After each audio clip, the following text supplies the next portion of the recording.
Whoa, buddy. Put that thing back in its holster. We haven't gone anywhere. I don't understand. Check out the MichaelDukesShow.com for information on how to get access to the podcast. Welcome to the party, pal.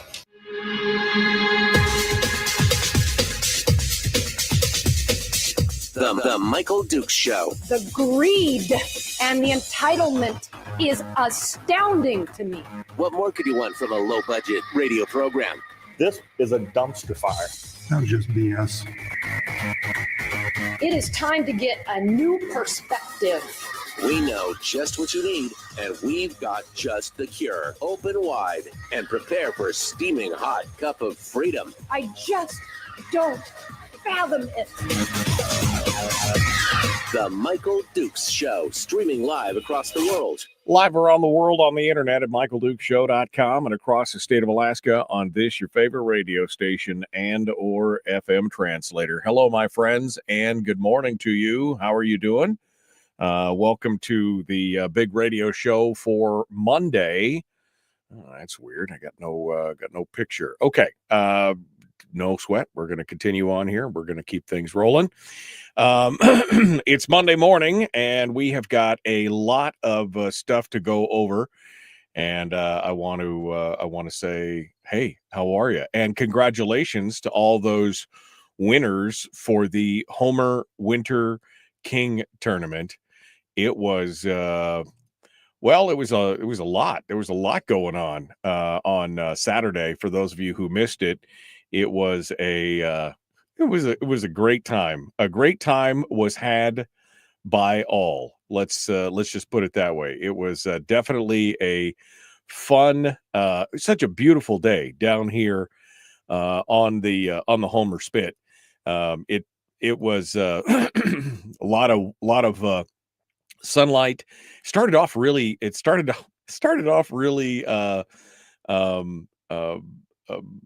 poorly. It was raining. It was raining pretty hard, and it was a little cloudy and everything else. And then boom, it got real nice. It got real nice. Big sunshine, low winds, and lots of fish. And there were a lot of folks out there that were enjoying it and putting their lines in the water. It was my first time broadcasting the Winter King tournament and being on the radio and I was on both the VHF and on the regular radio. And I just had a great time, And I felt tired, but satisfied at the end of 8 hours of broadcasting out there throughout the day. So what a blessing to be able to be part of it. So anyway, it was a great weekend, short weekend, because obviously had some work going on, but here we are, back to Monday, back to the grind, back to the to the madness that is, I guess, politics today. So let's get into it. What do we got ahead of us here? What do we got? What do we got in the hopper for today? Well, there is a ton of stories, all seemingly related to the potential for cutting the federal government. There's so much fervor and falderall, and every time I hear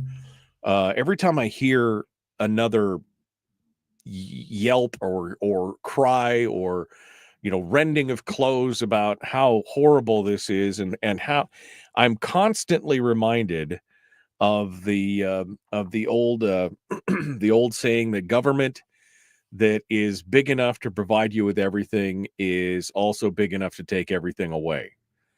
And that seems to be what a lot of people are trying to embrace that the government should be providing pretty much everything to everybody. And that's a real problem. That's a real problem for us. So good morning to KGTL and KPEN for joining us this morning. I just realized that I had forgotten to take something out here. We'll be I forgot to take out Mike Gallagher last week when I was traveling, so I apologize for those of you who are catching us now on our sister stations there. But as I look around, it just surprises me that so many people have got the big butt. They've got big butts and they cannot lie. And the big butts are all around the fact that, I know that there's fraud, waste, and abuse. I know there's fraud, waste, and abuse, but don't cut my program, bro. Or don't cut away this thing, bro. I know that it's horrible and horrific and it's a huge waste of money, but we like the cut. We like the idea of cuts, but you're not doing it right. Well, the problem is that we've talked about waste, fraud, and abuse for years. We've talked about, there's been whistleblowers, there's been reports, there's been news stories, and nobody has ever done anything significant about it. That's the huge problem. Nobody has ever done anything significant about all this waste, fraud, and abuse that we know is happening, that we know is going on. And so now it's like, well, we don't like what's happening. We don't like the way that, well, you know what? Neither do we. We don't like the way that it's happening either. We really don't. And, but, well, maybe some of us like the way that it's happening. We don't like the fact, we just don't flat out don't like the fact that it's happening at all and that nothing has been done about it. That's the worst part. Nothing has been done about it. Nothing appears to, there doesn't appear to be any reason to do anything about it because everybody's fat, dumb, and happy. And so now here we are with a president who's finally doing something about it. And everybody's butthurt because, well, we our thing and the deal and the other thing and the deal. Sorry. That's just, we've got to do what we've got to do, right? Because if it doesn't get done now, nothing is going to get done. If we don't take care of it now, nothing is going to change. If you admit that we have waste, fraud, and abuse, then you have to acknowledge that what we've tried to do in the past, and if you're intellectually honest with each other, or even with yourself in the quietude of your own home, you realize that even though we've acknowledged that there's waste, fraud, and abuse, and that there's problems across the country, we have not taken any steps to really fix it. Billions of dollars in waste, fraud, and abuse. And of course the problem is they act like this can all be done without someone, or read at this point, everyone, being hurt.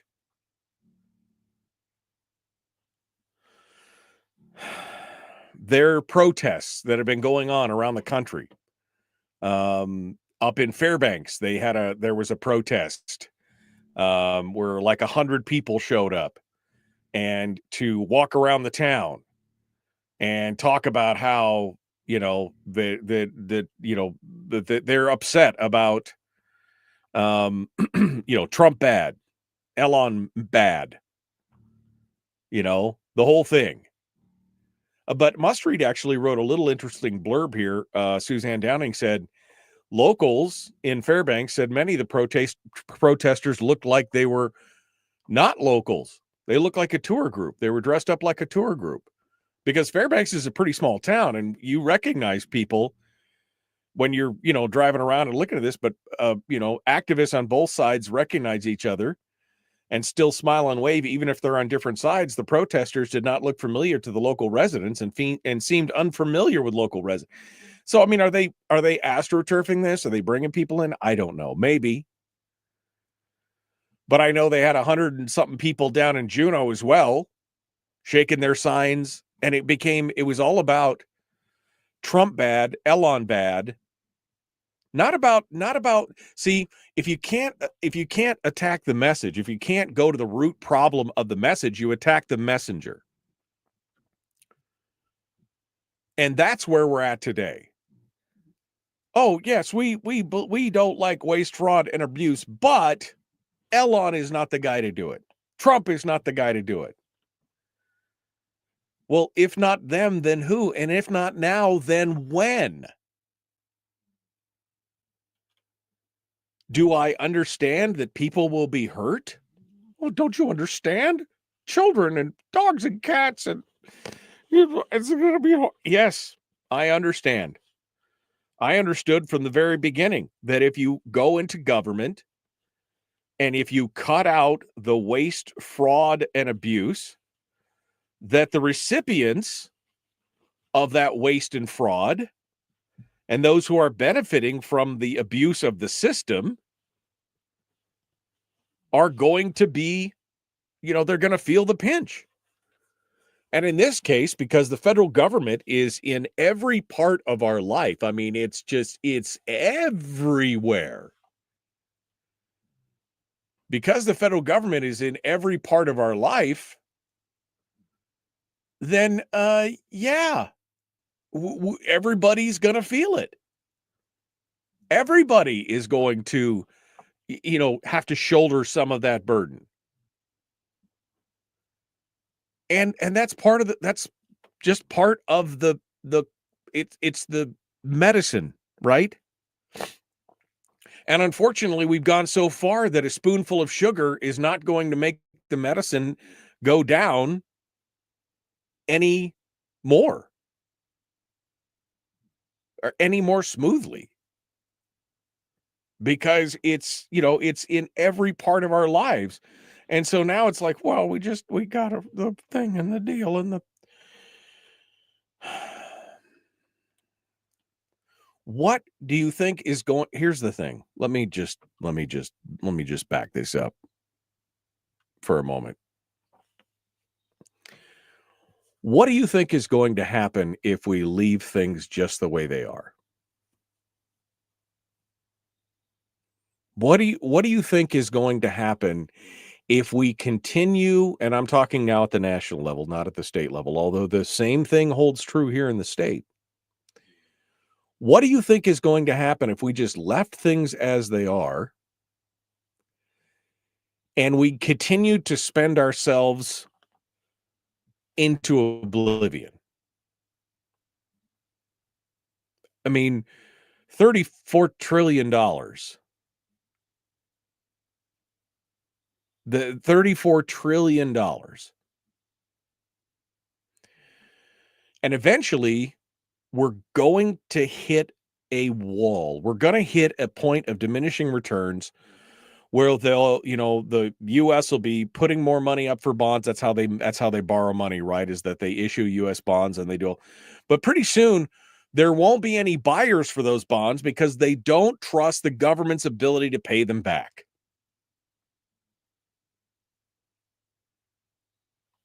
And eventually, our ability to borrow money will evaporate. Now, that will cause us just to print more money and cause a huge inflationary spike, right? I mean, so eventually that will be when we can't borrow money anymore, that will be the beginning of the end, because then we'll just start inflating the monetary supply, and then things really go off the rail. Right? I mean, folks, we borrowed so much money that the largest single expenditure in the government by far is just the payment on interest. Do you think that can continue? And the fact that they may have found, into the billions of dollars in savings,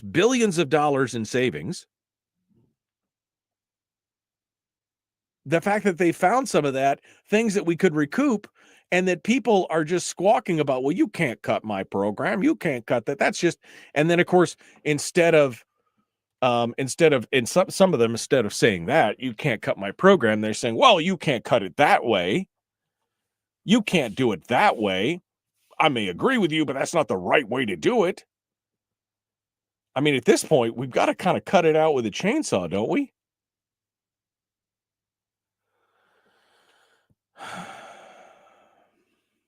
And it's just amazing. But this is where we're at. And then we've got some homegrown groups, and we're going to talk a little bit about extremism today. A friend of mine sent me something that was just so pertinent. And so we're going to talk about that here in a minute. This big rally in Anchorage, this, what do they call it? An empty town hall, empty chair town hall or something like that. It's theater more than anything else. We'll discuss that here in a minute. And more. All right. We got to go. We're up against the break. We're going to continue here in just a minute. The Michael Duke Show, common sense, liberty-based, free thinking radio. We'll be back right after this.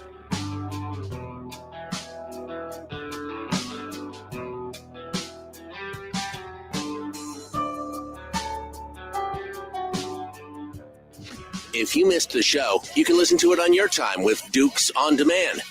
Oh, and it's free. Like America used to be. Streaming live every weekday morning on Facebook Live and MichaelDukesShow.com.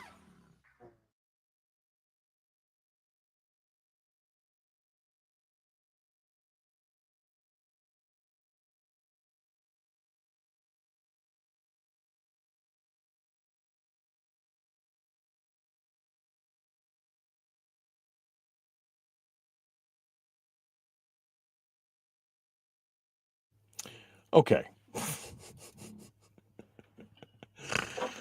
Oh, man. That was a little bit of a train wreck here this morning. All right. Hi, how are you? How are you?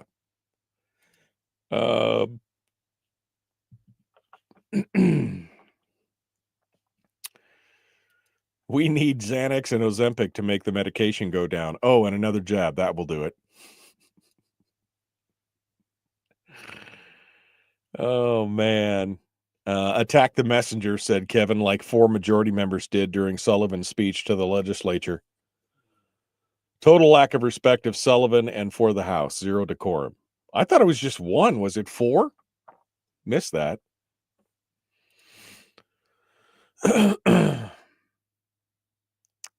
Scrolling backwards here. Scrolling backwards.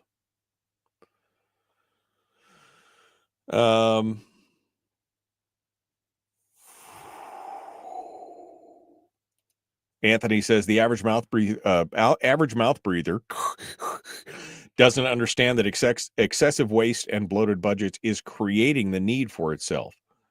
As the average citizen gets poorer and poorer, bearing the burden of supporting it. We don't need welfare if you're not going broke for paying for the program. Yeah, I mean, that's a self-licking ice cream cone if I've ever seen one. All right. Back to the morning stuff here. All right, let me close that here.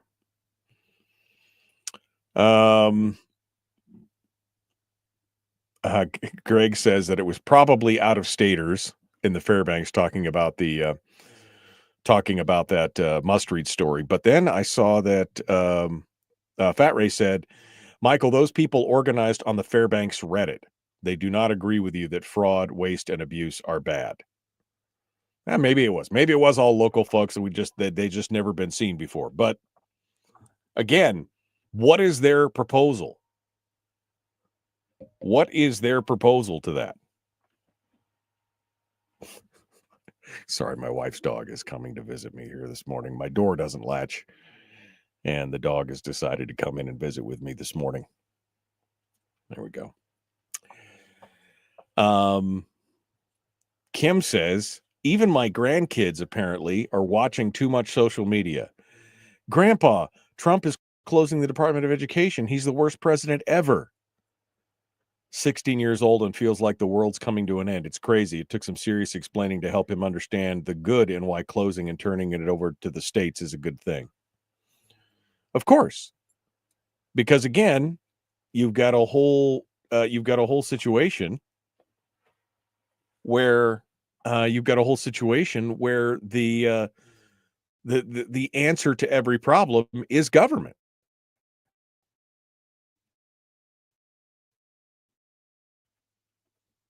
Right? You've got more kids going to Rome and coming back as Romans, looking to Rome for the solution of every problem. It's it's insane. The theater. All right. Gray, Zach Fields, Hannon, and Andy Josephson. Oh, I thought, okay.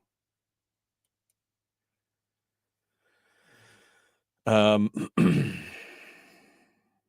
right. Good morning. Good morning. They are the people that Yuri Brezhnev, to make a 60s pop culture reference. Imagine a mind under the machine being filled with nothing but bones. Oh, all right. Let's Alaska Reddit is, well, let's talk about that for a minute. Let me put that post on blast here so that there we go. Fix that. All right, here we go. Jumping back into it. The Michael Duke Show. Common sense, liberty-based, free thinking radio.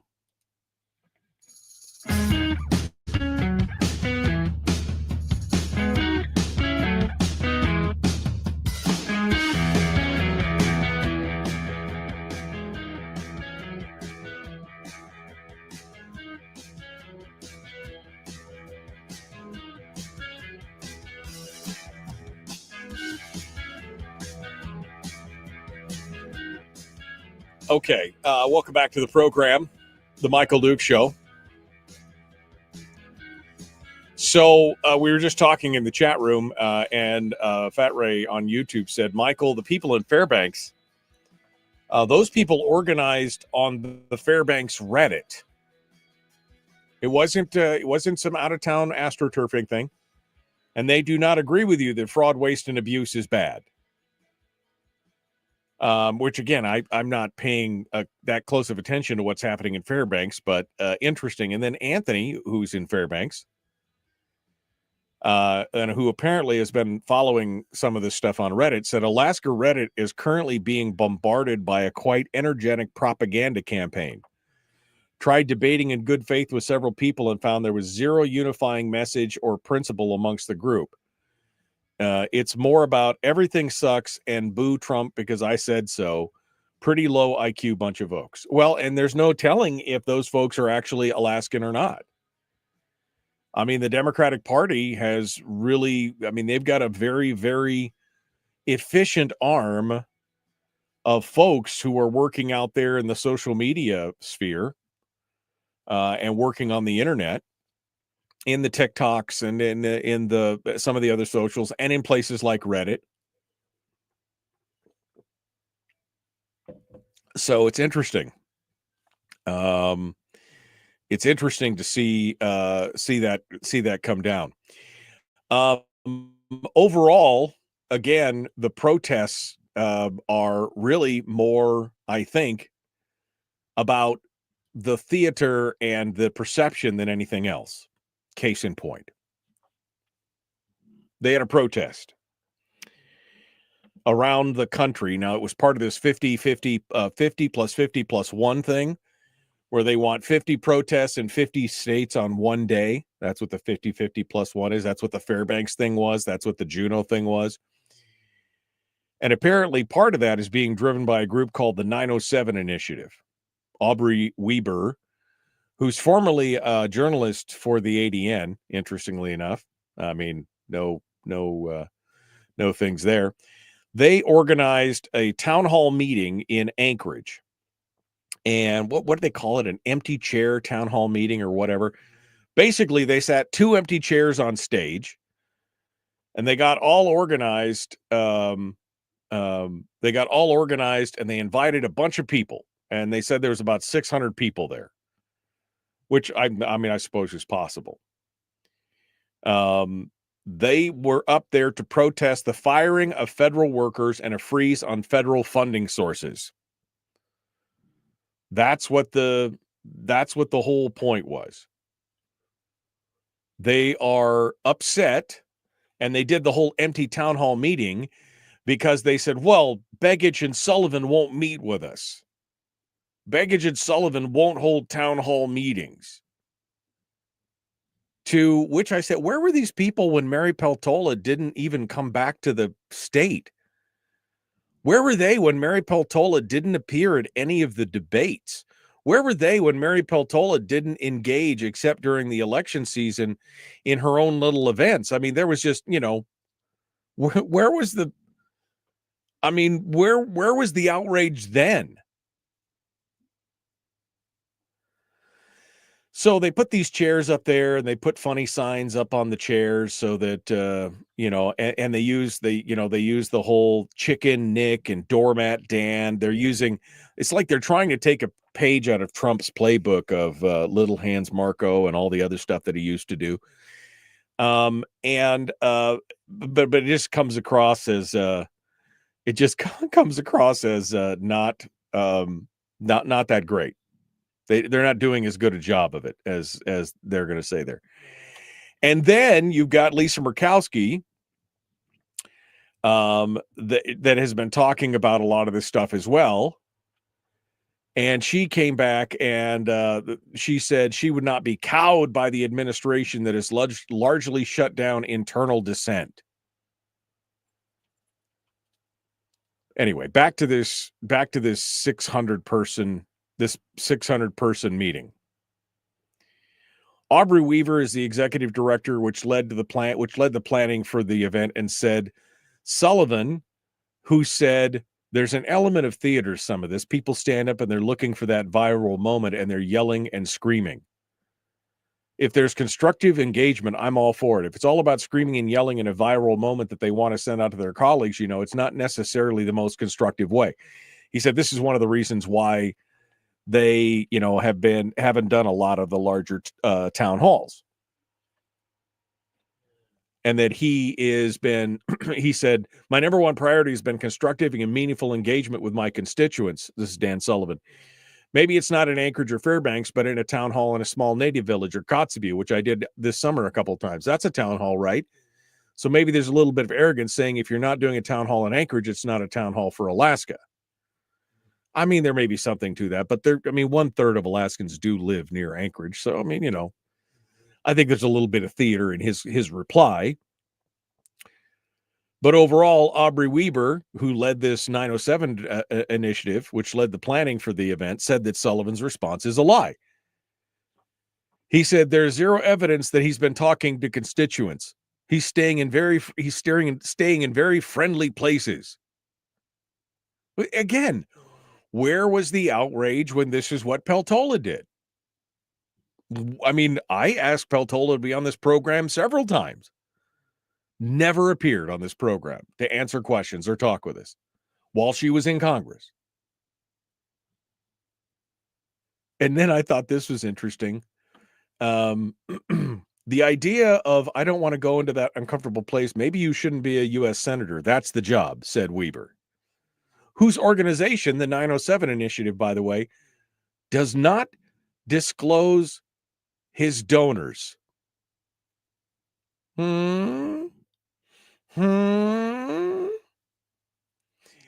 maybe there's some truth to what Sullivan is saying. People are standing up. They're looking for that viral moment.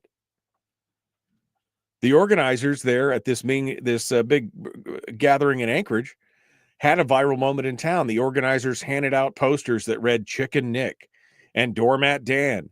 People in chicken costumes roamed the venue. Organizers repeatedly encouraged protesters to post on the event about the event to social media. They're looking for that viral moment. So it really is, it seems, more about theater than anything else. And this is part of that whole thing about the they, right? The they and the them. The othering of other people.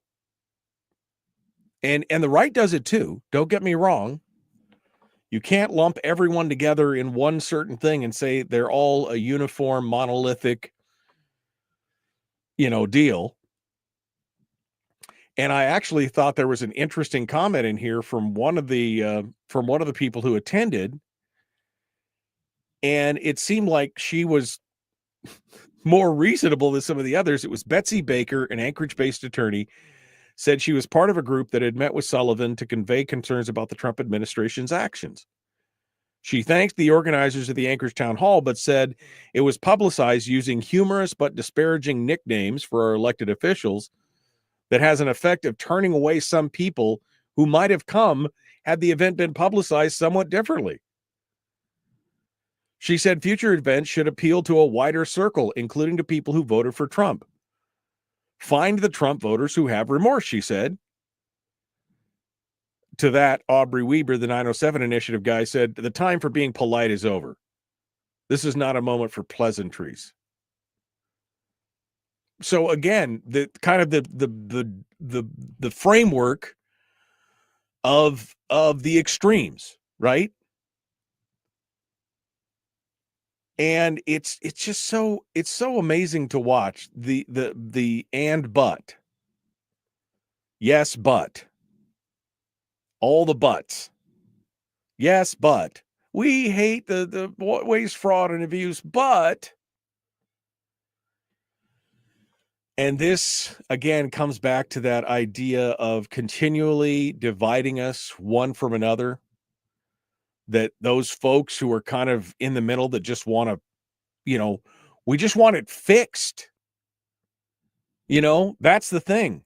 A lot of us voted for Trump not because we were in love or enamored with a guy, but he seemed to have the best plan to try and fix the problem. The other side was more like, we know everything's fine. There is no problem. That seemed to be the messaging from the other side. We may not necessarily like the messenger, but we agreed with the message at least. And that's where we're at. But the problem is that we've just got people on, like you said, I think Anthony just said about Reddit. You've got people who are just so set in their ways, everything sucks, and boo Trump because I said so, that they're not thinking about it. They're not analyzing it. They're not giving it any rational thought. It's just a visceral, emotional reaction.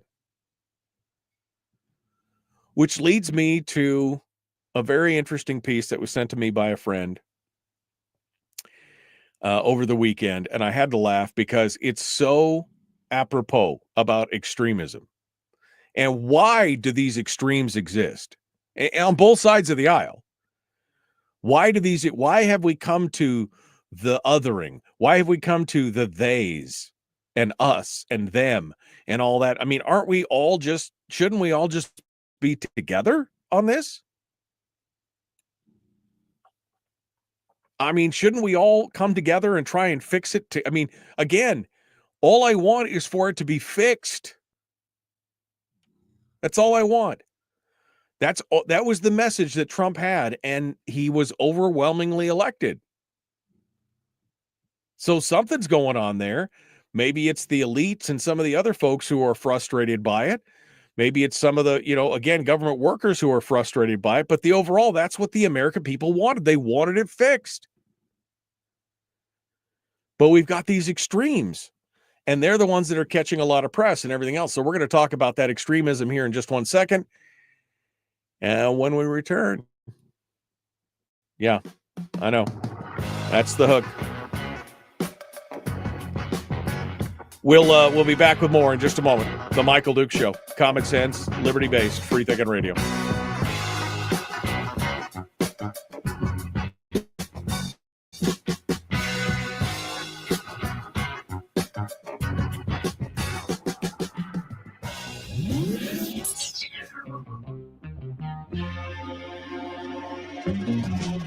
Running on 100% pure beard power. Oh, also some coffee. We dip our beard in coffee. Ha, nice beard. The Michael Duke Show.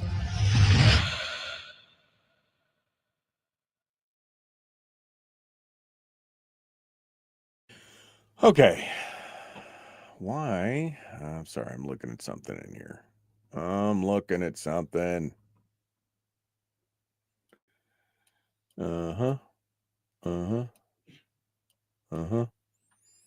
Sorry, I'm moving some stuff around in here while you guys are hanging out amongst yourself. You're just hanging out amongst yourself.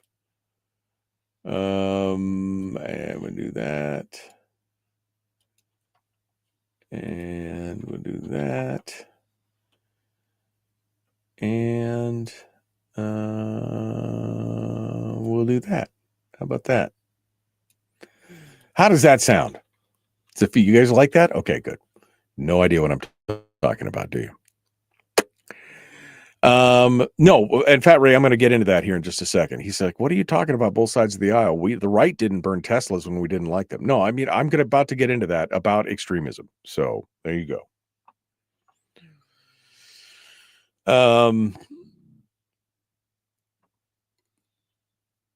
Tracer said, couldn't even leave a voicemail. Tracer's over on Rumble. Couldn't even leave a voicemail on Mary Peltola's Anchorage office phone. Calls to Dan Sullivan's also gets cyber interference. Did I see Crowder pull the pin at YouTube? I did not. I've been excruciatingly busy. So I haven't had much of a chance to be on the interwebs outside of the show.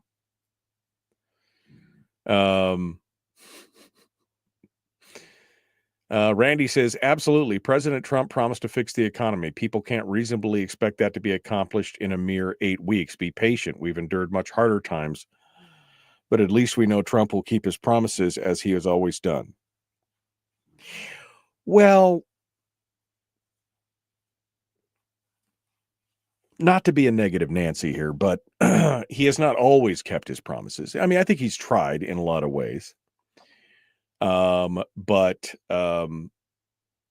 he didn't deliver on a lot of the promises of draining the swamps and everything else during his first term. Partially, it was because he surrounded himself with people who were part of the problem. So that was part of the problem. And he seems to have fixed that in this go around. I will admit that. But you should avoid, in my opinion, some of the absolutist language that you're talking about there, that he always keeps his promises. No, especially when you're dealing with Washington and politicians. I don't know if anybody would be able to always keep their promises. But I agree with you. You can't wait. You can't say 8 weeks in, he's failed. We've got to get to it. Rumble is really growing, says Captain. Well, I mean, I would love to see. What do we got on Rumble right now? 4 people watching us on Rumble. So it's not growing for me, but it's growing. So feel free to jump in and be part of it. Richie said, it seems like 98% of the people all up in arms acting like the sky is falling or are losing their minds because Trump wasn't able to go in and turn off inflation within the first 2 hours he was in office, right? I mean, they were asking him like 3 days after he was in office, how come the price of eggs haven't dropped, right? The entire country was beaten into the ground for 4 years. It won't get fixed overnight. He's been in the office for just under 2 months. People should just back off a bit and shut up. Yeah. Patience is a virtue, I guess, is, we got to watch this. I did not expect it to turn around. But also, I will, again, kudos to the president. I did not expect him to go full, whole hog, shock and awe, one thing after another. I mean, he is, the results are not there yet, but it's like putting your hand on the tiller of a big, big, big ship, right? And turning the rudder. You may put it hard a port, but it takes a while for the whole thing to catch up. The president went over there and he came into office and from day one spun the wheel hard, and now it's slowly starting to catch up with everything. So it'll be interesting to see what the next few months looks like here on this, but it definitely should be interesting to say the least. Yeah, he did learn a lot from his first term, Rick. I agree with that. He did learn a lot from his first term. Okay. Took 250 years to get into this mess. Give Trump a few months to try and fix it. I mean, yeah, this is not something that you're going to cure overnight. That is 100%, 100% true. All right, we're 15 seconds out here from rejoining the radio. Let's get back into it. The Michael Duke Show, common sense, liberty-based, free thinking radio. Like, share, subscribe, ring the bell, do all the stuff, the YouTube-y things and everything else. Let's get to it. Here we go.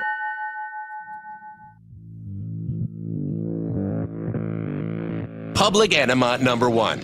Oh, wait, sorry. Public enemy number one, which makes more sense. On the other hand, he's a little bit of a pain in the Michael Duke Show. Okay, welcome back to the program. Just as I was getting into this, and before we went to break, and I was talking about, both sides of the aisle stuff, right? Both sides of the aisle. And Fat Ray over on YouTube made a comment that said, "What is this both sides of the aisle? The right didn't burn Teslas when we didn't like them." And he kind of jumped the gun on me because that's where I was going. When we're talking about this polarization. And, there are to my mind, when I say both sides of the aisle, I'm talking about I'm talking about some of the extremism, not extremist, but extremism on both sides, going to the extremes. Sometimes I think that word extremist is kind of gotten overused in certain ways, but when they go and they start again, they start to other, the kind of this divisiveness. Anthony said, "All I'm saying is that there's an intentional move towards polarizing the country against itself with some desired outcome. The abilities of these ideologies, especially the left, to have good faith discussion and debate is non-existence. You're either an ally or enemy, no in between. I find it concerning." And that is the othering.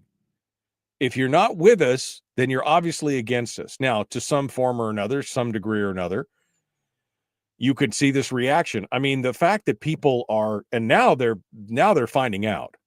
They fooled around, and now they're finding out. Did you see that they got the one guy on was I seeing it on Friday? I saw a little blurb about all the different incidents where Teslas were being vandalized, attacked, burned, and in one case they caught the guy who carved a swastika on somebody's car, and now he's facing 5-year felony charges for threats and a hate crime because he used a swastika. And another guy is potentially, now that Pam Bondi has declared that this is domestic terrorism, which, interestingly enough, it is almost the textbook definition of terrorism, using fear and intimidation and destructive things to try and modify your behavior, your political behavior. That's what they're attempting to do by burning all it. But see, the problem is that and if you've been listening to the show, you know that I've talked about this for a long time, this divisiveness and this polarization. And so my friend sent me this little clip here back from 1989, I think it was 1989, talking about extremism from an unlikely source. None other than one of my favorite human beings on the whole planet, John Cleese, who's normally a pretty funny guy, right? I mean, he's Monty Python, he's a comedian, but he said some pretty serious things in an interesting and entertaining way. This is John Cleese on extremism. Seriously, though, we've heard a lot about extremism recently, a nastier, harsher atmosphere everywhere, more abuse and bother boy behavior, less friendliness and tolerance and respect for opponents. All right, but what we never hear about extremism is its advantages. Well, the biggest advantage of extremism is that it makes you feel good because it provides you with enemies. Let me explain. The great thing about having enemies is that you can pretend that all the badness in the whole world is in your enemies and all the goodness in the whole world is in you. Attractive, isn't it? So if you have a lot of anger and resentment in you anyway, and you therefore enjoy abusing people, then you can pretend that you're only doing it because these enemies of yours are such very bad persons. And that if it wasn't for them, you'd actually be good-natured and courteous and rational all the time. So if you want to feel good, become an extremist. Okay, now you have a choice. If you join the hard left, they'll give you their list of authorized enemies.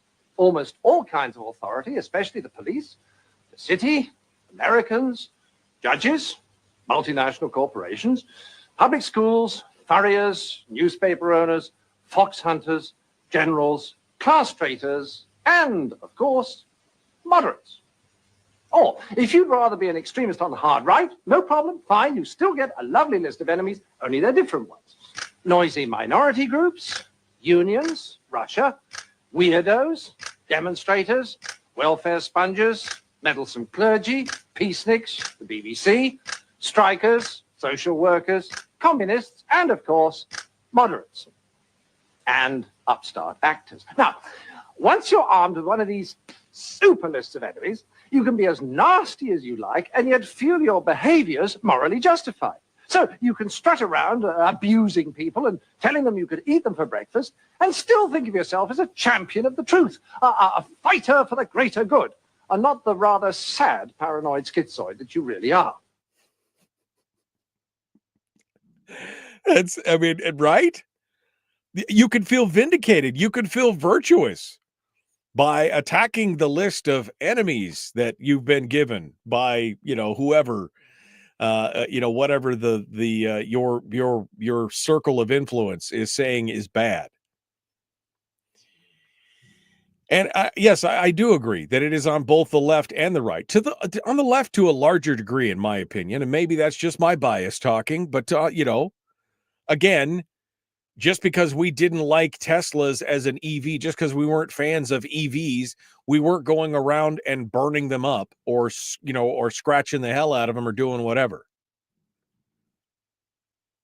I mean, and people are going to extremes. There was a video the other day that I caught of somebody who had taken their Tesla and they'd pulled all the badges off and they'd put Nissan badges on their Tesla.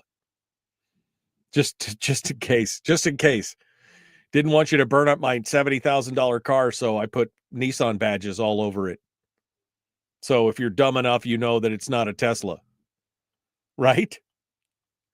And by the way, how dumb do these people have to be to go up and attack a car that's got cameras in every there are cameras on every side of a Tesla.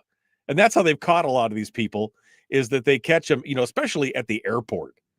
Like, they can't follow. You don't think that the airport can't follow you from the parking lot to where you got off your gate to figure out who you were on the boarding pass? And that's how they got some of these folks. And they're going to jail. I mean, they're going to get prosecuted, and good for them. They should. Just like somebody on the other side, if they were doing something like that, they should go to jail. If they're blatantly destroying somebody's property over something like this. But see, they could feel virtuous then. That's the thing. And that is the problem with this extremism. We can't have rational discussions. I mean, we were talking about it earlier, about the Reddit thing. And Anthony said he tried to have what did you say? How do you say it? I tried to debate in good faith with several people. It's the internet. I would rather slam my hand into a meat grinder repeatedly. I've told my wife she said, oh, this person, what should I say? And I'm like, you know what? I'm going to say this. And I'm like, okay, but you're not going to change minds at that point. See, I think the internet is part of the problem, quite honestly, and social media specifically on the internet. Because it gives people a feeling of semi-anonymity, and so they would say things that they would never say to your face, and pretty soon they say it over and over and over again enough that then they feel comfortable saying it to your face. Things that 20 years ago would have caused you to get a knuckle sandwich. You just wouldn't have done that. We've lost, propriety. We've lost the ability to agree to disagree with people, to have a rational debate. And as John Cleese was just pointing out, the reason why is because they feel virtuous. They feel vindicated in this. I'm fighting for what's right. It's madness. Got a link for that Cleese clip. Everybody wants a link to the clip now. It's some brilliant stuff. And it's 40 years old, folks. That was him 40 years ago. I mean, saying the things that are exactly it's so eerie how it is, how it speaks exactly to today. Speaks exactly to where we are today. And I've been saying this on this program for years. We have to have the ability to have discourse. I mean, it's critical. It is a cornerstone of civilization to be able to have a polite discourse, even with those that you vehemently disagree with. Because otherwise, what are we? Otherwise, we're a group of ignorant tribesmen just killing each other over things that we disagree with because we can't have a rational discussion about it. It's astonishing. But that's where we are right now. So yeah, it's some good stuff out there. I mean, there's some interesting things happening. What was most interesting to me about this whole morning was the fact that the 907 Initiative refuses to release its list of donors while purporting to be for the people, right? All right, back with more after this.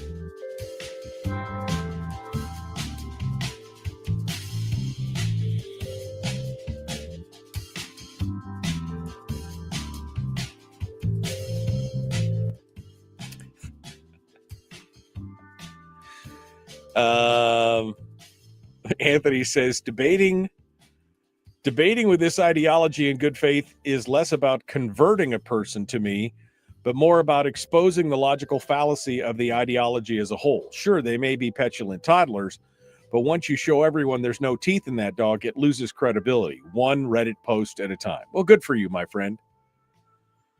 I just feel like I've got better things to do with my life than to argue with some anonymous idiot on the internet. But if that's where you're making your stand, make your stand. Well, and that's another thing, Rick. Rick just points out the Dems are not even telling them to stop the violence. No, because in their hearts, it seems like, from my perspective, that they support it. That they would lash out if they could, too.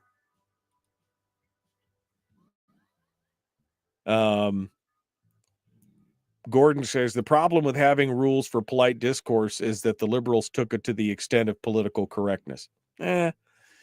Yeah, but again, you could still be strident and be politically incorrect and still be polite about it.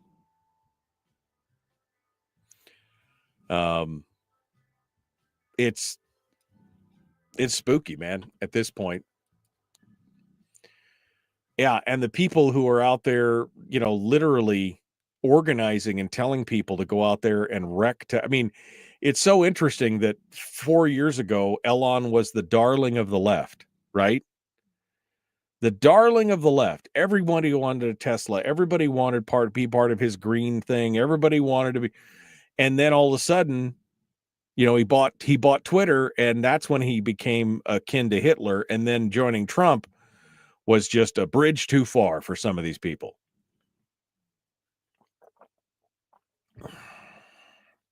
Yeah. But again, they feel vindicated. They feel virtuous in what they're doing. And that's a huge part of the problem. To me, you should never feel virtuous when you're, well, it's anyway. Let me go back here and see what else other comments I missed.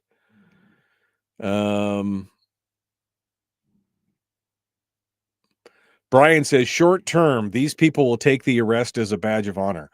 Well, except for a couple of them that I saw, the little clip that I saw had a handful of them that they said, and they were all getting hit with, felonies.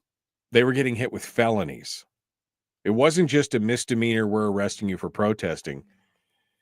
It was felonies. Some of them was some serious jail time, like 2 or 3 years jail time. And the one person, I remember which one it was, it could potentially be, if it goes all the way up to the domestic terrorism threat thing, that's 20 years. So some of the short-term ones will take it as a badge of honor. But if you just realize that you just wrecked your whole life over wrecking or scratching or defacing a car, yeah, that's a problem.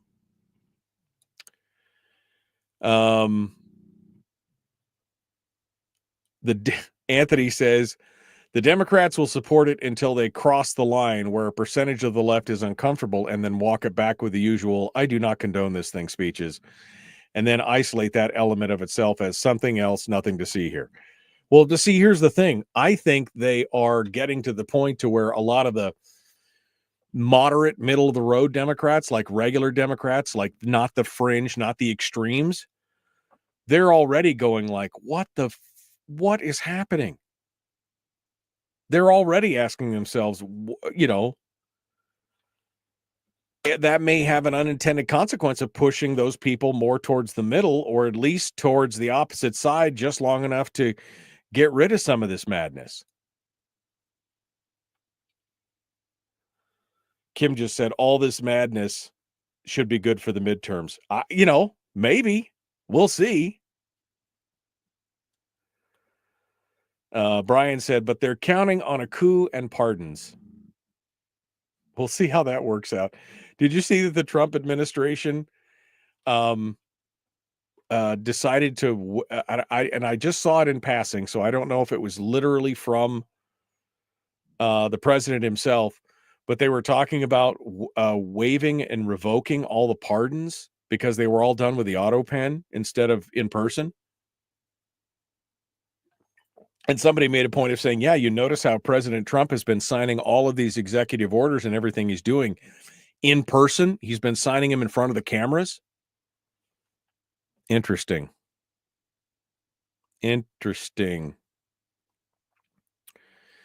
Anthony says, the middle is good. Come on over. We got no uniforms and don't pay union dues. That's true.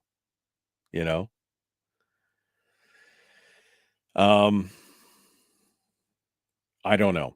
Big RJW over on Rumble says, do you think they'll learn anything? They got away with it in 2020. Maybe Kamala will bail them out. Maybe. Remember that was a big thing when all those protesters got bailed out by mainstream Democrats and all their legal fees were paid and everything else. And they were like,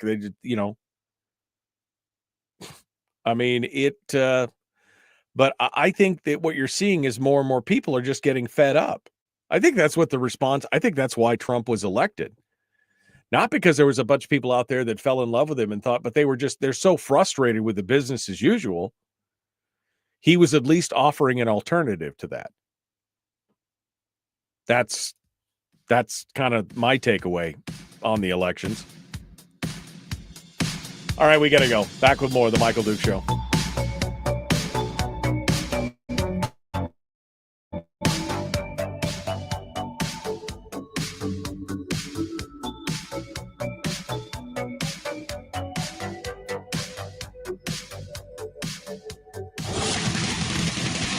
Whoa, buddy. Put that thing back in its holster. We haven't gone anywhere. I don't understand. Check out the MichaelDukesShow.com for information on how to get access to the podcast.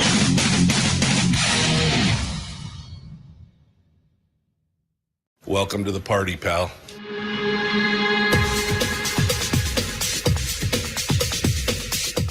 The Michael Dukes Show. The greed and the entitlement is astounding to me. What more could you want from a low-budget radio program? This is a dumpster fire. That's just BS. It is time to get a new perspective. We know just what you need, and we've got just the cure. Open wide and prepare for a steaming hot cup of freedom. I just don't fathom it. The Michael Dukes Show, streaming live across the world. Live around the world on the internet at michaeldukeshow.com and across the state of Alaska on this, your favorite radio station and or FM translator. Good morning, my friends. Welcome to hour 2 of the big radio show for this Monday edition. I hope you had a great weekend. It was just spectacular. The 31st annual Homer Winter King Salmon Tournament ran this weekend down here in Homer, and it was amazing. The place was packed. I got down there about 7:30 Saturday morning, and the boats were just streaming out of the harbor. It was like a continuous rush for people making it out to their secret fishing spot around the bay, and it was awesome. It was awesome to watch. And then just a great day throughout the day, with so many different boats and so many different. I think they had it was one of the highest turnouts. They had over 1,200 anglers, 1,200 anglers, and 375 vessels, something like that. It was crazy. And then the big winner, it was a big winner. When I left I finally left there about 5:30 on Saturday, and the line to weigh the fish, or no, it must have been before because the cutoff was 5:30. So I must have left right about 5. There was a huge line. People were all in line trying to get their fish weighed. And when I left, the heavyweight was the highest weight was 24.74 pounds. And then he snuck in under the wire 30.66 pounds for Zach Wyman. I mean, wow.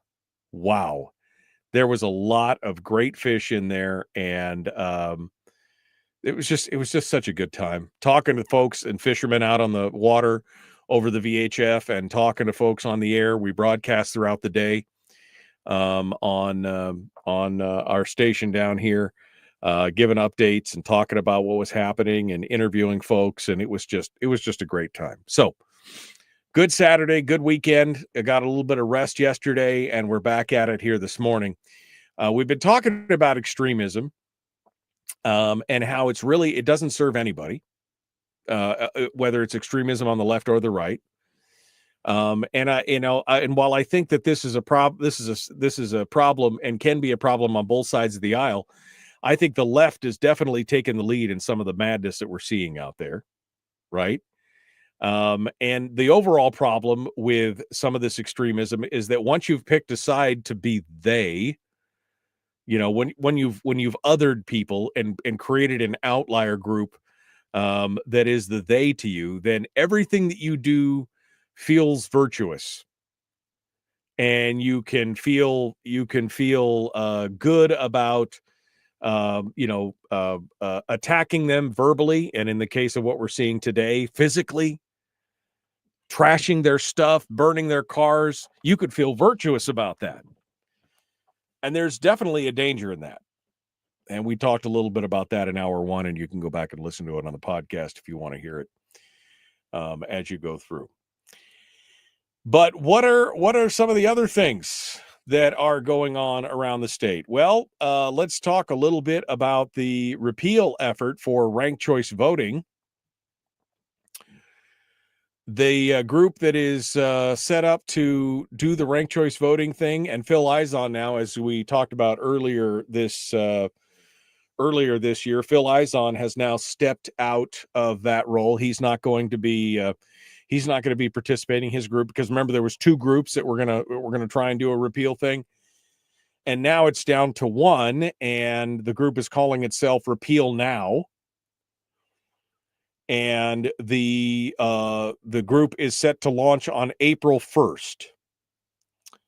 The petition that they put together has been approved by the Division of Elections, and they have been developing infrastructure and a strategy to ensure that they do everything right and above board, because they're basically into some meticulous planning right now. They stated that they were aware of the scrutiny by opponents of the repeal, namely Scooter Kendall and his group over there at Alaskans for Better Elections. They were watching everything that the previous repeal effort did, and they were the ones that had APOC on speed dial, calling them every time something went wrong or something happened. And so they're aware of that kind of scrutiny, and so they are working to adhere strictly to all APOC regulations and guidelines. They're going to make sure that they have got every T crossed and every I dotted, so that they can't give any ammunition to Scooter and company over there who would want to try and derail them through these APOC initiatives. One of the original petitioners, Ken McCarty, has decided to pull out and do something different, but the Repeal Now group has added Bethany Markham as a treasurer now. Bethany, formerly with the Alaska Policy Forum, and now has been working for Americans for Prosperity, and she's going to leave that position and now run full-time. She's going to be the treasurer of the Repeal Now group. And they're saying that they're preparing to raise funds online. They don't have a website up yet. They're still under construction, but they're going to put it up. And they're going to try and drive donations via credit cards once the site is operational. And they're getting everything kind of squared away for that. But you could expect that this will be another huge election cycle for this to come about, because last time, as we know, the Alaskans for Better Election and their cronies and their compadres spent nearly $15 million trying to defeat the repeal, and they only succeeded by 743 votes. And that was many of the ballot. Many said that and several people said this to me, that they had voted no, because they thought that the repeal language, because it was confusing to them. They didn't understand it. They didn't realize that you had to vote yes to get rid of it. Yes to say no, essentially. They thought that they were being asked to support ranked choice voting in the language. Now, I mean, I don't know how you get that with all the advertising that was going on and everything else, but I mean, and I don't know. I mean, I just kind of looked at one of my friends said that to me. They said, "Oh, I voted no on it because I thought it was," and I just looked at him like, "Really? I mean, really? You just didn't?" "Oh, I know, But they said they were confused and that they'd voted the opposite of how they intended to vote. But was there 743 of them? Maybe. I don't know. But a new repeal is about to take place. They're expected to distribute the new petition booklets by April 1st. And this time they're going to have all the petition holders, all the book holders will be required to sign an online agreement to comply with all the Division of Elections and APOC requirements. They're serious about this. They do not want to get hit with all them big fines that APOC was doling out to Phil Izon and company. That should be an interesting thing to see.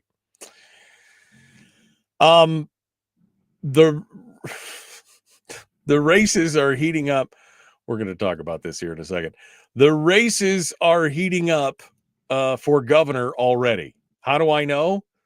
Well, let's see. I got 2 phone calls last week from people who were talking about trying to get somebody onto the program here in the future to talk about running the race. I got a push poll on my phone, of all things. And now there's been another series of polling that's being done to look at who are the Democrats thinking of for the 2026 governor's race. So here we are. We're just over 18 months away, and it's starting to look a lot like election season for Alaska. And who do you think is going to be some of the biggest names that are going to come out there and be part of it? There's some interesting polling that's going on right now that we're going to get into and talk about as well. I also want to talk about a couple of the programs that are being discussed in the legislature and the reasons. You want to know? Well, here, let's just get into it, because you want to know why we have a lot of the problems that we have right now financially in this country and in this state. This is the reason why. This is from the Alaska Beacon, James Brooks. The Alaska House of Representatives is backing the preservation of a multi-billion-dollar federal aid program that subsidizes phone and internet services in rural Alaska. Now, the problem with that is that the legality of the FCC's Universal Service Fund is being considered by the Supreme Court. The state house last Monday voted 33-6. Yes, if you're doing the math on those numbers, you realize that most of the Republican minority voted with the majority on this. 33-6 to request that Congress preserve the fund whether or not the court rules against it. No state benefits from the Universal Service Fund, the USF, more than Alaska, which in 2023 was a beneficiary of $509 million in spending from the fund. That spending subsidizes internet access for rural schools, clinics, and households. Committee chair of the House Labor and Commerce Committee, Zach Fields, said there's broad bipartisan support for the USF.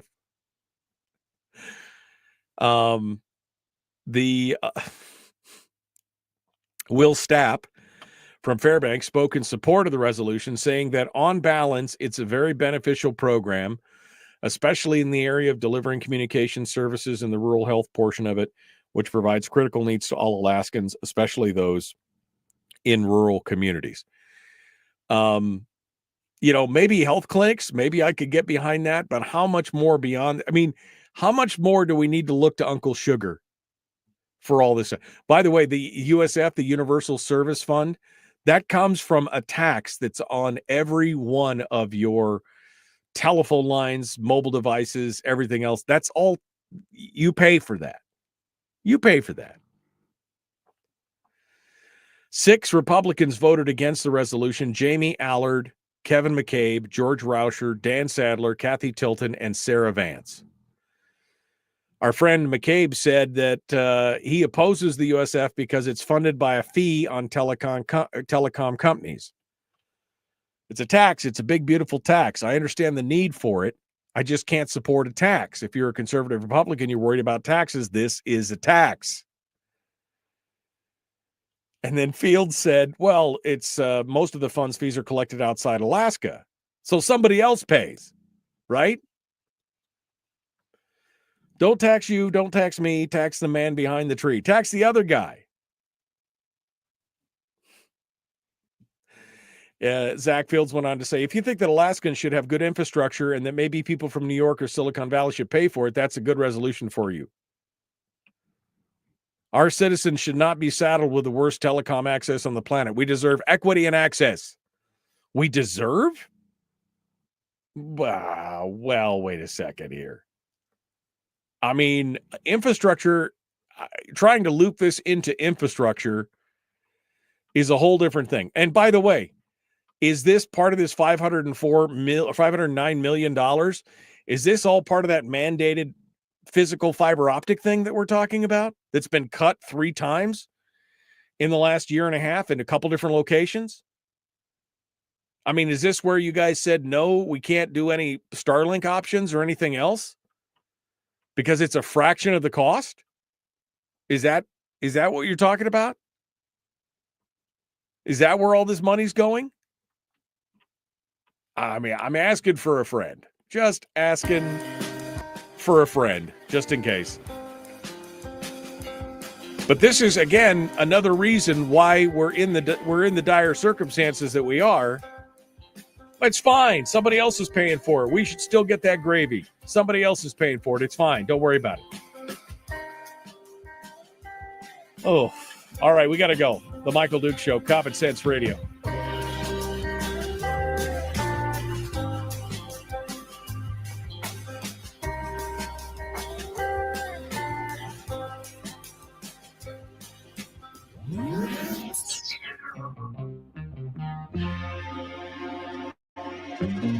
Listened to by more staffers in Juneau than any other show because their bosses told them to. And after what they just heard, oh man, they're going to be pissed. You're a bad, bad man. The Michael Duke Show.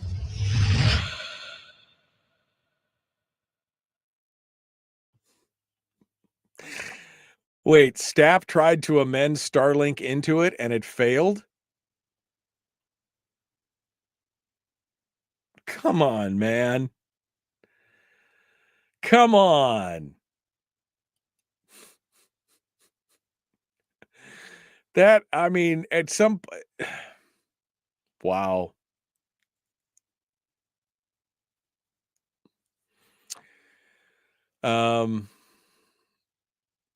Wow. It's a big, beautiful tax. Yeah.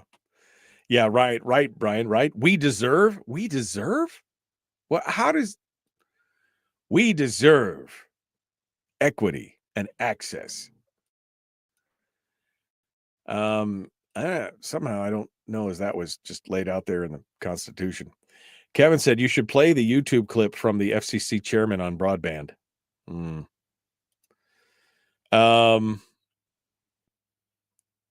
If you deserve access, says Tawny, pay for it yourselves. You know, again, the whole point here is that $509 million. And again, if it's for the clinics and things, I can get that. But how much of this is going to private individuals? How much is going to, and are they using it to offset the school costs and everything else? And if they are, I mean, how many millions are we spending when it could have been fixed with a few Starlinks and, a different subscription? I mean, I told you I got that email where, I mean, internet access up there on the North Slope was like $500 a month from one of the local telecoms for service that was half of what Starlink could do for $90 a month.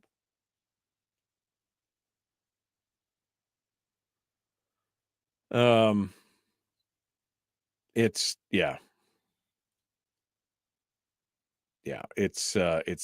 crazy. I get bombarded daily no matter what service I use. Oh, from all the phone calls, Captain. Yeah, you don't call it a tax, it's called a fee. Oh man. Yeah, I understand how the USF works, Harold. Simply expands the telecom system across the nation, mostly rural. But if I recall, you've been one of the ones that's been advocating out there that it should be expanding with Starlink, right? Right? Part of the problem here is that they're trying to do things with antiquated systems, and it's costing them 5, 10, 15, 20 times as much.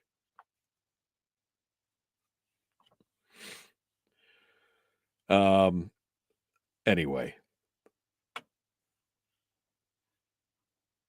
All right. Scrolling backwards.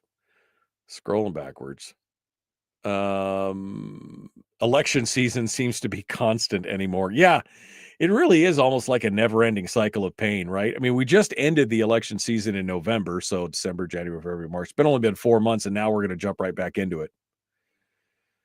Now we're going to jump right back into it.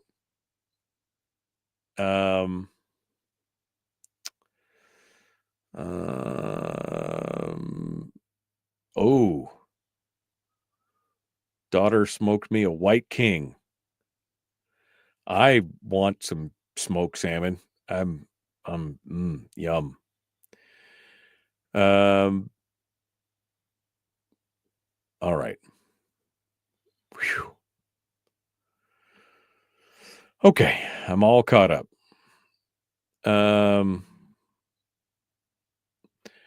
Call it a bond. Scams should have some redundancy.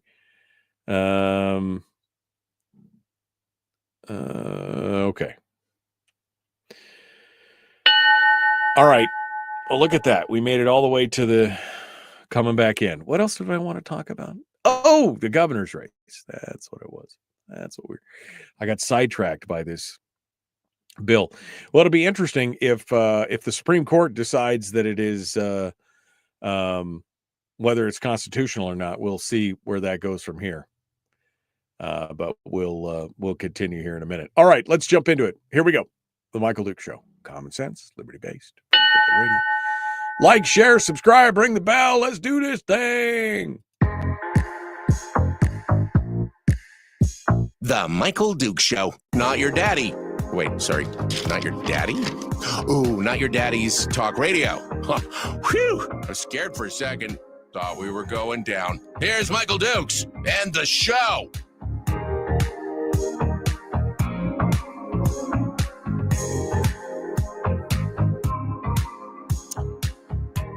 Okay. Welcome back to the program, The Michael Duke Show, common sense, liberty-based, free-thinking radio. It's Monday. You guys ready to tackle the day? You ready for a beautiful week? It's going to be a nice one. I'm speaking it into existence that it's going to be a nice week. That's what I want. That's what I need. I need a nice week. What do we got? 43 degrees supposed to be the high today. 41, 43, 41, 39. It's going to be a nice week.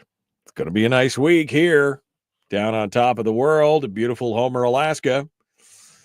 Hopefully the rest of the state feels the same way. Hopefully you guys are going to have a nice week as well, but I'm ready for some I'm ready for some great summer weather. That's what we need. All right. So, governor's race. It's already spinning up. Like I said, I got a call here last week from one of the surrogates for a candidate that we've talked about on this program. And so people are like, well, who's going to run? Who's going to run? Well, the Democrats are already working to try and pick their candidates. Who do they want in the next election cycle? And that means for the House, the Senate, the governor's office, everything else. And they one of the questions that was asked by Data for Progress, which is a Democratic-leaning pollster organization, and they asked if the November 2026 general election for governor of Alaska was being held tomorrow, and these were the candidates, who would you rank higher? Mary Peltola or Nancy Dahlstrom? Or I would rank neither. Interestingly enough, neither one of them in just this two-way race got a plurality. Mary Peltola was 44%. Nancy Dahlstrom was 34%. 14% said they would rank neither of those choices. This took place back in late February, early this month. it's interesting that that's where it is. But you could see now that it looks like Mary Peltola is potentially, and this is what we talked about earlier, that she was going to come back and run for the governor. Then Suzanne Downing over at Must Read quotes Pat Race, who he's a political activist in Juneau, and he's not a professional pollster, but he has done a lot of numbers and things that have been fairly accurate over the years. And so he did a little bit of his own poll, and it was very similar to what was done for Data for Progress. And so they ranked a whole bunch of candidates for governor. And of course, it was down in Juneau and down in Southeast Alaska, where it's a kind of a progressive stronghold, right? Out of the 224 respondents to Race's poll, only 3 were Republicans. So, I mean, it's a pretty strongly slanting, but at the same time, it gives you an idea. Mary Peltola, 30%. Val Davidson, 12.5. Forrest Dunbar, 11. Click Bishop, 9.38. Bill Wilikowski, 7.5. Heidi Drygas, 7.5. Kathy Giesel, 3.3. Elise Galvin, 3.3. And it just goes on. It just goes down the list here. But again, Mary Peltola coming out on top. I think she's going to be the one to beat. And then, of course, he categorized what he called the flat tires, which he said was anyone who should just stay home. Nancy Dahlstrom, 6.25. Dunleavy, Lackey, and Crumb Bros. This was the verbatim descriptions. Dunleavy, Lackeys, and Crumb Bros. So anybody who's worked, 5.8%. Sarah Palin, 4%. Bill Walker, 3.5%. So who's going to be the Democratic candidate? I think it's pretty clear who's going to be the Democratic candidate. I think that they were able to cruise to victory with Mary Peltola. And if they do a good job and don't pack the field with any additional candidates, and they only leave pretty much Mary up there, they got a good chance of Mary being a significantly strong candidate for the governor's race. But what about the Republican side? Who is going to step up on the Republican side? Well, there's a couple names in here that you probably recognize. Click Bishop. It's been rumored that he wants to run for governor. Of course, we talked about Adam Crum, and some of his people have been making noises out there around in the Republican circles asking for a meeting or support. Looks like Adam Crum is going to be running for governor. And, of course, there's been speculation that KPB mayor and former Congress or Senator Peter Machicki could be running for governor as well. And there was even some rumors that maybe Natasha von Imhoff might want to throw her hat into the ring. Now, whether as governor or lieutenant governor, I don't know. But those are the options we have so far. Now, let me ask you a question, listenership, my dear listeners out there. Do any of those candidates inspire you to climb out of your easy boy and go pull the lever for somebody? Are any of those candidates enough to get you excited? Do you feel like any of those candidates that I've just laid out for you on the Republican side, Click Bishop, Peter Machicki, Adam Crum, Natasha, did I miss one? I think that's it. I think that's what I got right now. Click Bishop, right? Did I say Click Bishop? Did any of those candidates inspire you to get up and go do something? Yeah, Harold. We should have Harold run for governor.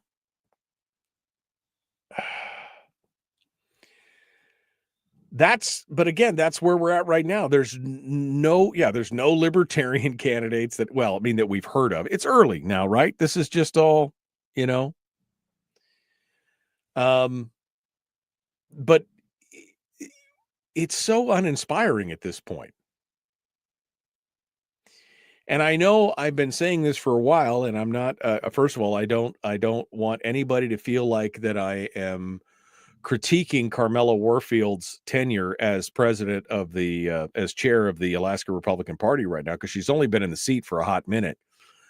But as I've said before, we need, we conservatives, those of us who are not party members, we really look to you guys in the Republican Party to try and provide us with decent, well thought out candidates here. And so far, we ain't got much.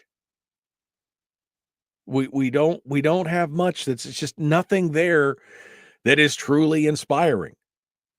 If the Democrats, do what they've done historically, they'll bring in probably maybe they'll bring in Mary Peltola and maybe one throwaway candidate, a Scott Adams type candidate that they can, pat on the head and say, we love you, but we're now going to stab you at tout brute, right? And right. Timothy just said need a none of the above box and a try again box. That's what we need on the ballot. Try again. So that leads me to the question of who would be a good governor? Who would you support as a governor? Somebody just threw Ben Carpenter's name out there. Sure. Ben Carpenter, I think, would make an amazing governor. Unfortunately, he would also have to work with, he'd have to work with the current legislature the way it's aligned now. I don't think I would even, I'll be honest with you, I don't think I would even want to be governor.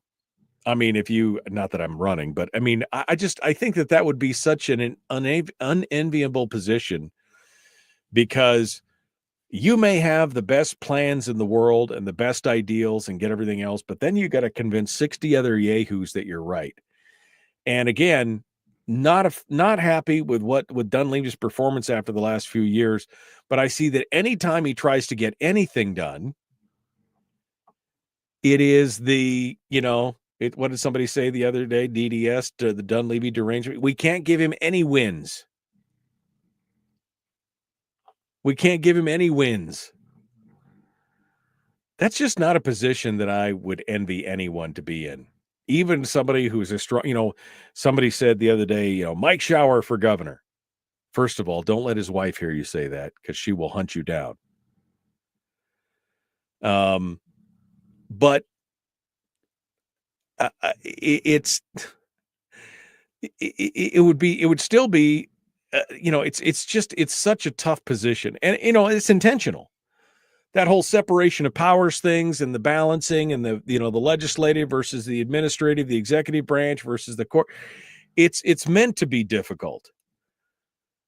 But especially as divisive and divided as we are right now, especially like places like the legislature, it's that would be a hard job. That would be a hard job to try and be a governor in a state where the legislature is so polarized in so many ways, to try and get anything done. It would be difficult. But so far, I have not heard a single name being dropped on the Republican side that would make me climb out of the chair and just run right down to the polls. And that's a problem. So maybe I'll ask the chat room, who should we have as governor? Who would you be excited to vote for as governor? Who would you think should run for governor on the Republican/conservative side of the fence? They don't have to be Republicans, but, who would you, chat room, suggest as a potential candidate for the gubernatorial race coming up in 26. Because again, the choices that we got right now, not that inspiring.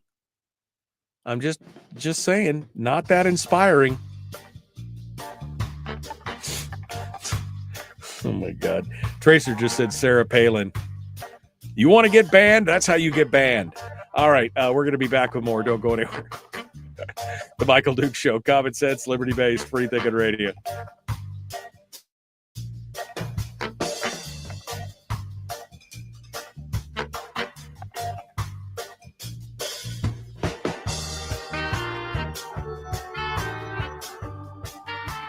It's the Michael Dukes Show. Why not take a quick break? Be right back. Streaming live every weekday morning on Facebook Live and MichaelDukesShow.com.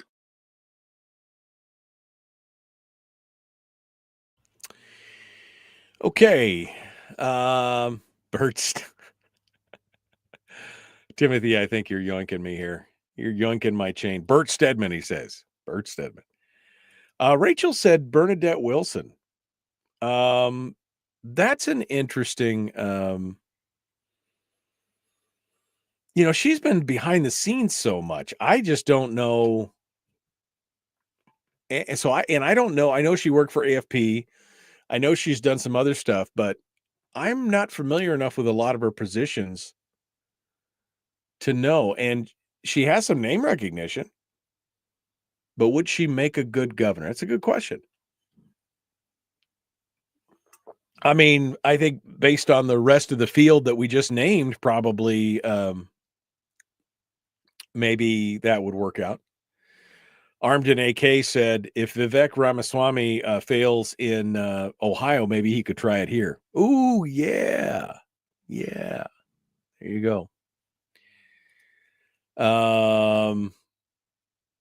According to the Alaska AFL-CIO and NEA, Alaska, it will be a Democrat that will win, and under the current makeup of the electorates that can run Stutes and win. Stutes? Louise Stutes?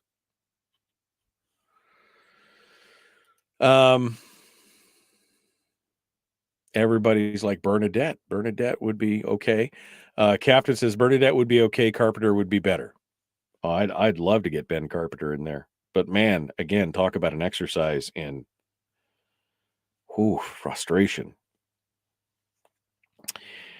And somebody said that Ben would have been good, except for he said the tax word.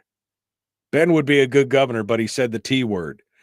Well, yeah, because it's what have we been talking about? Have you been listening, Fat Ray? It's inevitable, my friend. I know you don't want to hear that, but it is inevitable.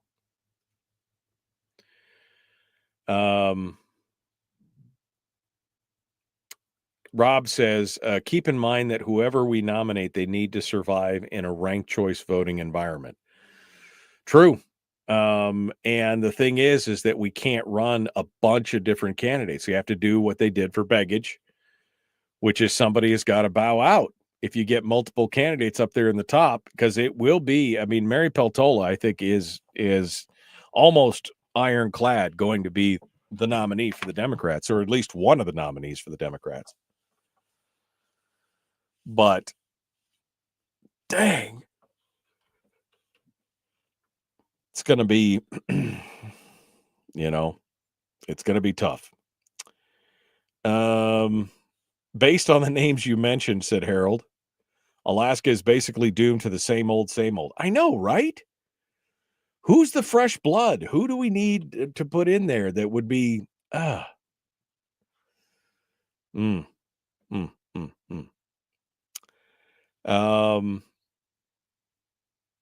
if the names you put out are all that's on the ballot, says Ron, I will place my name on it just so that I have a place to put my mark, because I will not vote for any of them.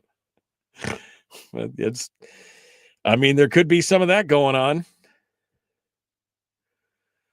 What's Kelly Chewbacca up to these days? I don't know. I don't know what Kelly Chewbacca's up to these days.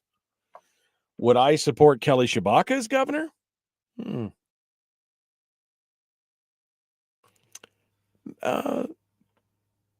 Maybe.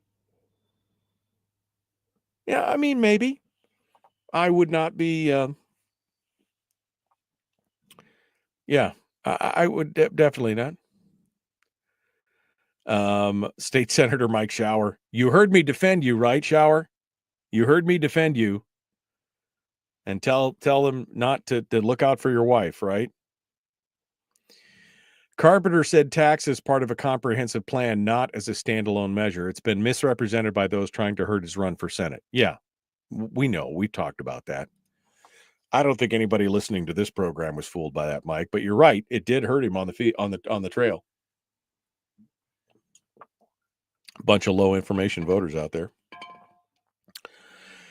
Harold says Kelly is MAGA, and MAGA's on the way out. Maybe.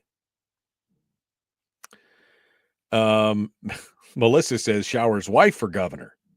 We should get Michelle Shower up there. All right. Who else? I mean, there's really no names that are just jumping out because, again, as Rob said, you got to remember they've got to survive in a ranked choice voting environment. So they got to have some name recognition or be a hella speaker to convert some people in the interim. Fat Ray said, I hate to say it, but based on that field, the field that we just talked about, Governor Peltola, it is. See, that would be E. Oof. Well, we'll have to see where it goes. Jumping back in. Here we go. Hey, look, we're back on Fairbanks already. You guys are here early. What's going on? Guys, why are you guys with us early? You didn't need to be here. You could have waited.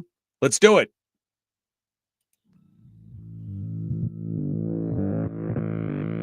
Public enema number one. Oh, wait, sorry. Public enemy number one, which makes more sense. On the other hand, he's a little bit of a pain in the Michael Duke show. Somebody, Fat Ray just said in the chat room, we're talking about potential gubernatorial candidates. I know, right? We're talking about the governor's race next year already. But Fat Ray, we were just talking about some of the names that came out. One of the names that came up in the chat room was Kelly Tshibaka. Like, what's Kelly doing these days? I don't know. I haven't really heard. I know she had done some podcasting and some other things, but I hadn't heard much. And so somebody threw her name out there and said, well, I probably could support her for governor. But somebody said, Fat Ray said, I would support Kelly over Mary. The other names that we laid out there just seem like Mary at a slower speed. And again, that was the names that we talked about: Adam Crum, Click Bishop, Peter Machicki, maybe Natasha von Imhoff. Who was the other one? Did I miss one? That feels like 4. I feel like there was 5.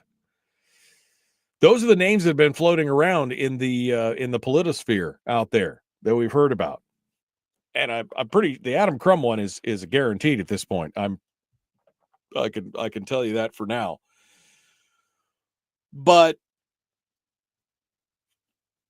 what other name is going to get you up off the couch to go vote? That's the question. I don't know. I don't know what other, I don't know what other names are out there. We talked about Ben Carpenter, although I don't think that he would be that interested in doing it. I think he would be a good governor. Could he get elected? I mean, I would vote for Ben in a heartbeat. I'll be honest with you. I would vote for Ben in a heartbeat as for governor. But with the rest of the state, especially with them, they did such a great hit job on him during this last election cycle, where they were talking about him wanting taxes. Again, ignoring the fact that he brought it up as a full comprehensive plan and that taxes was just one part of it. It was not a standalone. But they did a really good job of character assassination on him in this last election cycle. So would they be able to expand that to a gubernatorial race? Maybe. But, we'll see. Kelly Tshibaka, I mean, I don't know if she even has an interest. It would be interesting to see a Peltola-Shabaka matchup. It would definitely be that would be popcorn inducing right there. I'd love to see that. Oh, Louise Stutes was the other name that I was looking for. Somebody said Louise Stutes, but I don't know. I don't know.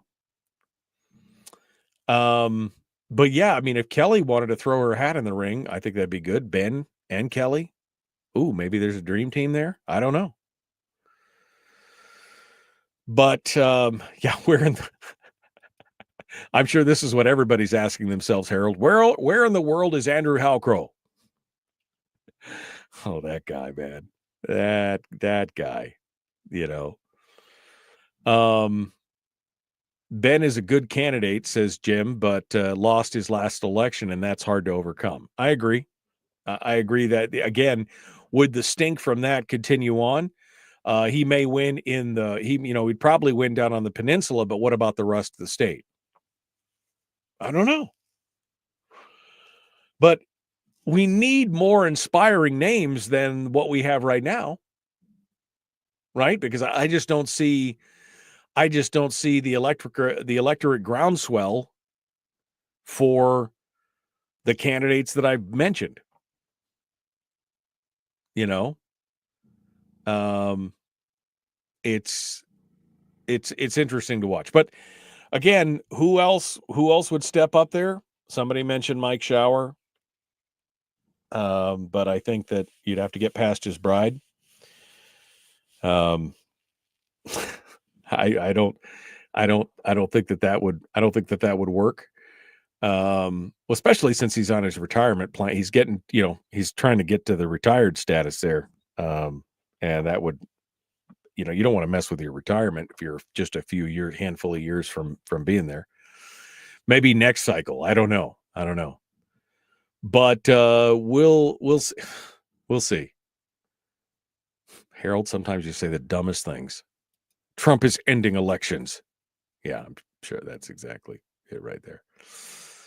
But based on the list that we've seen so far, and I think it was Fat Ray that said it. He goes, based on the list of candidates so far, Governor Peltola it is. Yeah, I mean, if you're looking at the list that we have right now that is not awe-inspiring, and the Democrats do a good job of single candidating the whole thing, and they get just Mary Peltola in there, maybe with one token pawn that can be, chopped off in the end.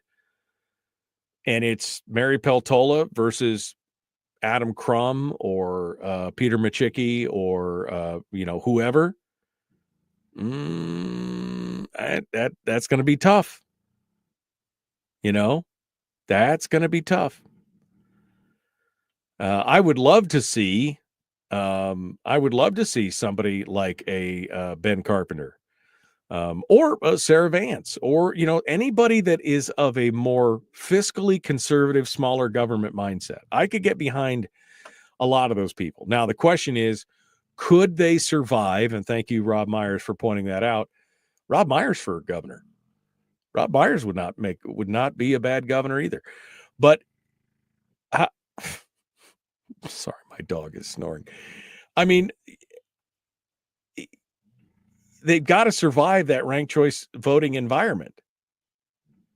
So it's got to be somebody who's strong, who could speak well, who's got a good track record, who maybe has some name recognition on a statewide basis, and then somebody who can actually deliver.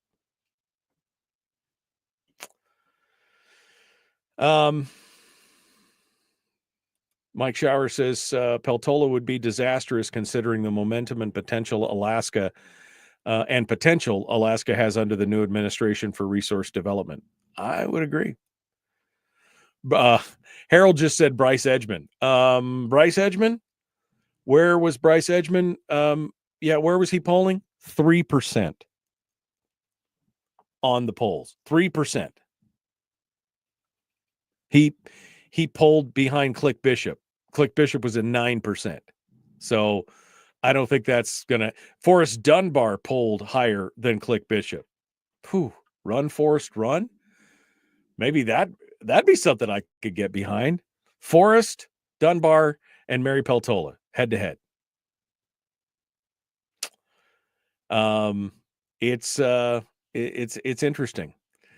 Fat Ray says, interesting conversation today. I'm convinced Alaska will be blue next election thanks to the inaction of Nancy Mace and the rhinos that spent the last 20 years caving. I'm afraid you could be right. If we don't get a decent candidate up there, and this is why I started to talk about it, and I think I got sidetracked, but I was saying, one of the things that I was encouraged by when Carmela Warfield took over the Democrat or the Republican Party was that she was saying that, they needed to make some major changes. They needed to bring the things into alignment. And I was very hopeful that she would. Now, I haven't seen anything yet, and we've been trying to get her on the program, but we haven't heard back from her yet. But I would love to see something like that happen. And the question is, who would make a good, who would be that good candidate? But we'll have to see. We'll have to see who could run that and make it happen. We're 18 months out right now from the elections, and the polling and the calls and the things have started. It won't be too long before it happens. Crum v. Peltola, Mary Peltola wins. I agree. I think that in that race, unless it was one-on-one and the Republicans just voted Crum for the R, I think that that's probably the case. Because remember, it's not just one-on-one usually. There'll be other votes in there because of the ranked choice voting. So we'll have to see, we'll have to see what it looks like. I don't agree that it's any Republican versus Peltola and that Mary wins. I think if you have a good candidate that's got, again, the name recognition, the fiscal discipline, the certainty, can speak well, can articulate, because that's one thing. Mary is not she does not do well when she's up there on the debate stage. And it's one of the reasons why I think she avoided the debates during most of that last election cycle, because she does not do well. So maybe that's what we need to be looking for. Somebody who can really burn up the tarmac during a debate. All right, we got more coming up tomorrow. Brad Keithley, Chris Story, The Michael Duke Show. We'll see you guys then. Be kind, love one another, live well.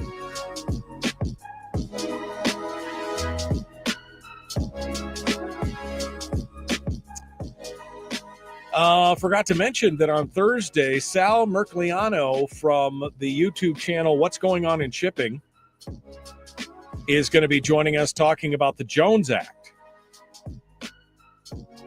And that's going to be a fun conversation. I don't know if you've seen his YouTube channel, but he's got a tremendous amount of good information about shipping and maritime stuff and everything else. It's very interesting to watch.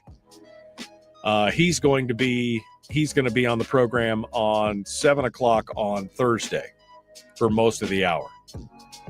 So make sure you stay tuned in for that this Thursday. All right, folks. Well, I am out of time for today. We will see you tomorrow. Be kind. Love one another. Live well.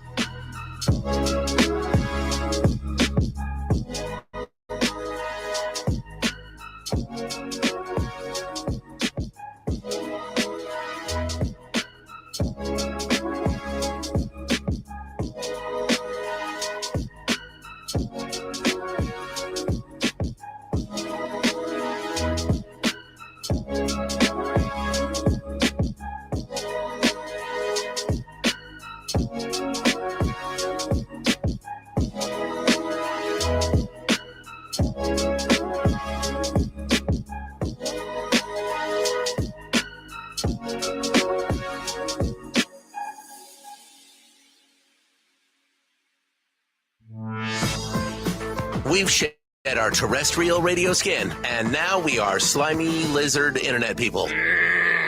It's the Michael Duke Show.